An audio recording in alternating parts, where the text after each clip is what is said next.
So, the die was cast, or rather, the dubious concoction was ingested, and the inevitable marched steadily forward. Despite my desperate pleas, my sister, blinded by her peculiar vision of beauty, went ahead with her plan. And, as fate would have it, or perhaps as basic biology would dictate, she conceived.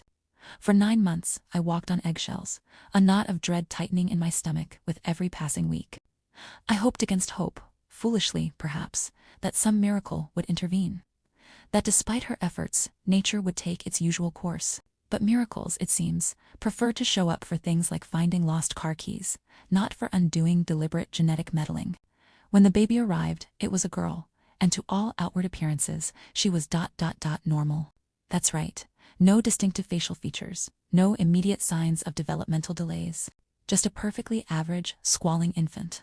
You could almost hear the collective sigh of relief from our bewildered family, quickly followed by a puzzled glance at my sister, who looked less relieved and more disappointed. It was a bizarre twist, a macabre joke played by the universe. She had actively tried to have a child with a genetic condition, and instead got a perfectly healthy one. You'd think she'd be thrilled, right?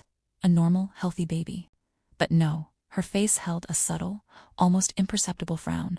It was like she'd ordered a rare vintage wine and received a perfectly good, but common, table grape juice. The kind of disappointment that only someone truly unhinged could feel after having a healthy child. But the real tragedy wasn't in her initial disappointment, or even in the bizarre circumstances of the conception. It was in what followed. As our niece, let's call her Lynn for simplicity's sake, grew, the normalcy began to fray at the edges. Not physically, not in the way Engelmann syndrome manifests, but in a far more insidious way. Lynn was different. Quiet, withdrawn, and despite her outwardly typical appearance, she struggled to connect, to thrive in the world around her.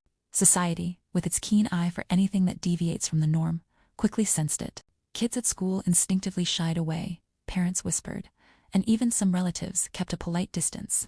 It was as if Lynn carried an invisible mark, a societal reject stamp, even without the physical traits my sister had so desperately desired. My sister, meanwhile, began to unravel. The disappointment festered, turning into resentment. And, as is often the case with those who refuse to take responsibility, she needed a scapegoat. Guess who drew the short straw? Yours truly. You cursed her, she'd shriek, her voice raw with a mixture of anger and despair.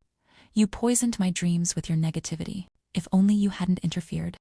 It was a convenient narrative for her, of course. Easier to blame the one who tried to help than to admit the horrifying reality of her own choices. My attempts to explain that healthy children are a blessing, that her actions were reckless, fell on deaf ears. In her mind, I was the villain, the one who had robbed